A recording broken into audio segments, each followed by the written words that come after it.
We're here because free speech is under attack. We're here because people are being convinced that socialism works. We're here because people are being judged guilty until proven innocent.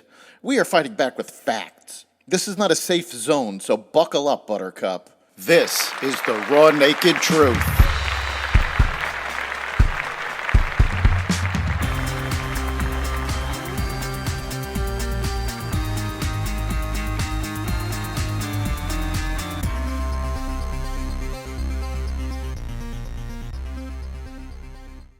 Hunter Biden's charges stand, Hamas on the ropes, and more. Welcome to the Raw Naked Truth. I'm your host, Eric Lopkin, and here's the news you need to know. A federal judge in Los Angeles on Monday rejected Hunter Biden's request to dismiss tax charges, accusing the president's son of a 4-year scheme to avoid paying $1.4 million in taxes while living an extravagant lifestyle. Among the claims that U.S. District Judge Mark Scarsi dismissed in 8 separate motions were that federal prosecutors supposedly caved to pressure from Republicans, or that the younger Biden had immunity from a previous plea deal that he had negotiated.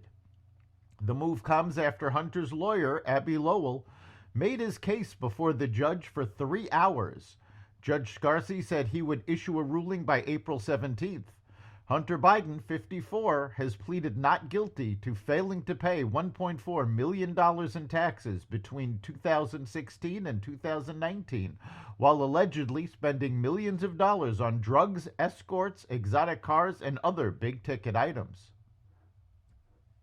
Donald Trump posted a $175 million bond on Monday in his New York civil fraud case, halting collection of the more than $454 million the state claims he owes, and preventing the state from seizing his assets to satisfy the debt while he appeals, according to a court filing. A New York appellate court had given the former president 10 days to put up the money after a panel of judges agreed last month to slash the amount needed to stop the clock on enforcement. The bond Trump is posting with the court now is essentially a placeholder, meant to guarantee payment if the judgment is upheld. If that happens, the presumptive Republican presidential nominee will have to pay the state the whole sum, which grows with daily interest. If Trump wins the appeal, he won't have to pay the state anything and will get back the money he has put up now. As promised, President Trump has posted bond. He looks forward to vindicating his rights on appeal and overturning this unjust verdict, said one of Trump's lawyers, Al Mahaba. Legal pundits widely expect the decision to be overturned.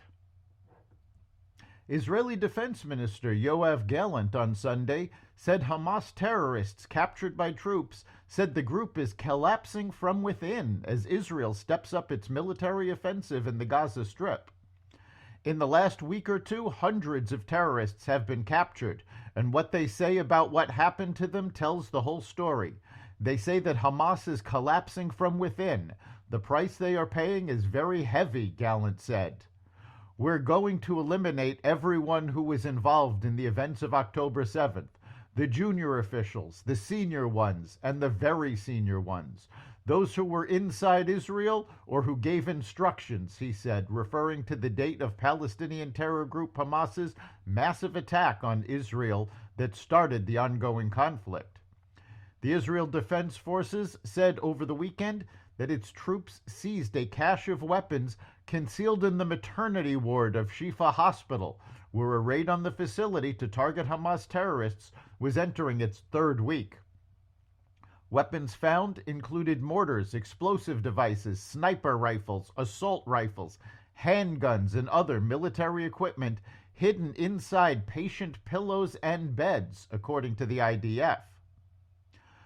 Meanwhile, an Israeli airstrike that demolished Iran's consulate in Syria on Monday killed 2 Iranian generals and 5 officers, according to Iranian officials.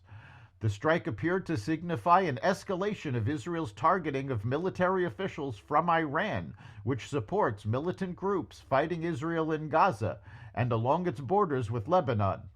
Since the war in Gaza began nearly 6 months ago, clashes have increased between Israel and Iran-backed Hezbollah militants based in Lebanon. Hamas, which rules Gaza and attacked Israel on October 7th, is also backed by Iran.